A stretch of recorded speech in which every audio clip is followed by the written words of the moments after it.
السلام علیکم ورحمۃ اللہ۔ آپ کو یاد ہوگا کہ خیبر پختونخوا کی ایک یونیورسٹی میں ایک نوجوان جس کا نام مشل خان تھا، اس کو بری طرح مارا نوجوانوں نے، اور اس کو کہا کہ یہ گستاخ رسول ہے، اور اس کو وہاں قتل کر دیا گیا۔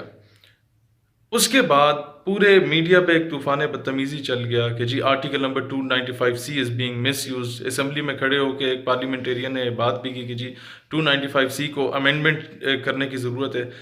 اب میں آپ کو تاریخ کا اس تصویر کا دوسرا رخ دکھانا چاہتا ہوں۔ آرٹیکل نمبر 295C مس یوز تب ہوگا جب وہ کبھی یوز ہو اور اس کا غلط استعمال کیا جائے۔ آج تک ایک بھی گستاخ رسول کو میرا نہیں خیال کہ پاکستان میں پھانسی دی گئی ہو کہ اس نے گستاخی کی ہے۔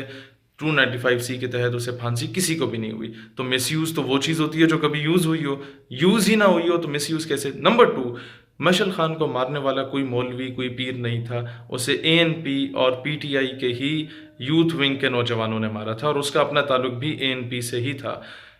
نمبر 3، یونیورسٹی میں جس میں وہ پڑھتا تھا ادھر نوٹیفیکیشن لگا تھا کہ مشل خان کو ایکسپیل کیا جاتا ہے یونیورسٹی سے آن بلاسفیمی ایکٹ، کہ اس نے گستاخی کی ہے، اس کو نکالا جاتا ہے یونیورسٹی سے۔ جب یہ نوٹیفیکیشن لگتا ہے تو پوری یونیورسٹی کے نوجوان آگ بگولا ہو جاتے ہیں اور جا کے اسے مار آتے ہیں۔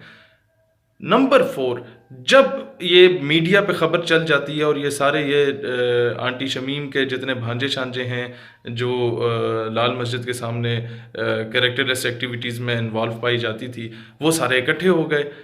میں نام نہیں لینا چاہوں گا، اور آسمہ جہانگیر کی جتنی ناجائز اولادیں تھیں وہ سارے اکٹھے ہو گئے۔ انہوں نے جب پریشرائز کرنا شروع کر دیا تو یونیورسٹی نے فوراً اس نوٹیفیکیشن کو غائب کر دیا۔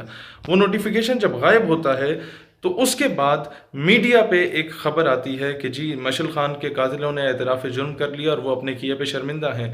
نمبر 5، جب یہ رپورٹ ٹی وی پہ آتی ہے اسی کے ساتھ ہی انہوں نے جو تحریری بیان دیا ہوتا ہے ان قاتلوں نے، انہوں نے یہ لکھا ہوتا ہے کہ جناب ہم نے مشل خان کو لائبریری میں بھی، کیفیٹیریا میں بھی، اور کئی ایسی جگہوں میں، even in the class room اور ہاسٹل میں بھی گستاخیاں کرتے دیکھا۔ اس نے اکثر اس طرح کی گستاخانہ باتیں کیں، لیکن ہم لوگ اسے سمجھاتے رہے، اسے کچھ نہیں کہا۔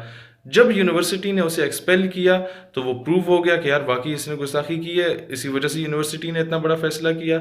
تو ہم لوگوں نے یہی سوچا کہ اب اس کا اور کوئی حل نہیں، ہم پہلے بھی برداشت کرتے آئے تھے، اب ہم برداشت نہیں کر سکتے۔ نمبر 6، جو وکلاء ان بچوں کا کیس لڑ رہے ہیں جنہوں نے اسے مارا تھا، PTI اور ANP کے اسٹوڈنٹس کا جو کیس لڑا جا رہا ہے، وہ فری لڑ رہے ہیں اور نمبر 7، جو مشل خان کا سکا ماموں ہے، اور اس کے کئی ایسے خاندان کے لوگ ہیں جنہوں نے مشل خان کا جنازہ نہیں پڑھا کیونکہ وہ جانتے تھے کہ اس کا باپ اور یہ دیریے ہو چکے ہیں ان کے نزدیک، کہ وہ ایتھسٹ ہو چکے ہیں۔ اس کے اپنے علاقے کے کئی لوگوں نے مجھ سے رابطہ کیا جو کہ کہتے تھے کہ ہم جنازے کے وقت چھپ چکے تھے کہ کہیں اس کے والد کو دیکھ کے ہمیں زبردستی جنازہ نہ پڑھنا پڑے۔ نمبر 7، جو سب سے بڑی بات، ملالہ یوسف زئی کے باپ کے ساتھ مشل خان کا باپ برطانیہ میں کیا کر رہا ہے؟ آخر دال میں کچھ تو کالا ہے۔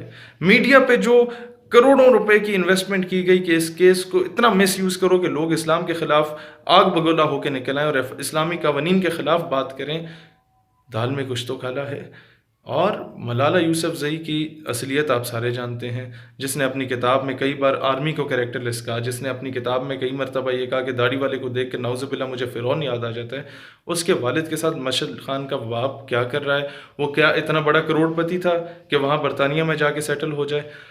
اگر وہ کروڑ پتی نہیں تھا تو اسے کن لوگوں نے اسپانسر کیا؟ کیا ملالہ کے پیچھے جو لابی کام کر رہی ہے یہی لابی مشل خان کے پیچھے کام کر رہی ہے یا نہیں کر رہی؟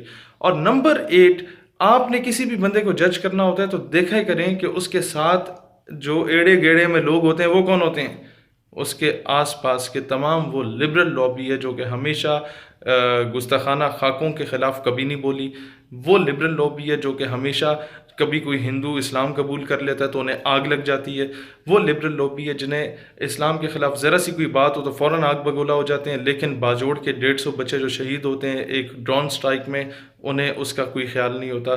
تب ان کے یہ وہ so called human right activist ہیں کہ جب ایک عیسائی بے گناہ مارا جاتا ہے ویسے بیچارہ چلتے ہوئے تو اس پہ ہم بھی مذمت کرتے ہیں، یہ اس پہ آ کے اس کی آڑ میں اسلام کو بدنام کرتے ہیں۔ لیکن یوحنا آباد میں جب 2 حافظ قرآن کو زندہ جلا دیا جاتا ہے تب یہ چپ ہو جاتے ہیں، ایسے لوگوں کو سانپ سونگھ جاتا ہے، ایسے لوگوں کے مذموم جو ارادے ہیں ان کو ناکام کرنے میں مجھے آپ لوگوں کا ساتھ چاہیے ہوگا، اور بہت جلدی مشعل خان کے ان تمام کلاس فیلوز کو بھی میں سامنے لاؤں گا جنہوں نے کیٹیگوریکلی آپ کو بتائیں گے کہ اس کی اصلیت کیا تھی، اور میڈیا پہ جو کچھ بتایا جا رہا تھا وہ جھوٹ تھا۔ لہٰذا ہر چیز میڈیا کو دیکھ کے، یا یہ جو لوگ people who are at the helm of affairs, جو کہ کچھ مقام پہ پہنچ چکے ہیں، یہ سو کالڈ مقام پہ، وہ جو اپنے سے رائے دے رہے ہوتے ہیں، ضروری نہیں ہے کہ وہ رائے درست ہے۔ تصویر کا دوسرا رخ ہمیشہ دیکھا کریں۔ ایسے ہی لوگ آج اسلام کے خلاف بات کر رہے ہیں اور اسلامی نظریہ پاکستان کے خلاف بات کر رہے ہیں، اور ایسے ہی لوگ پاکستان کے خلاف جتنی بھی بغاوت کی موومنٹس چلی ہیں ان سب کو سپورٹ بھی کر رہے ہیں۔ گورنمنٹ ایسے حالات میں خاموش کیوں ہے؟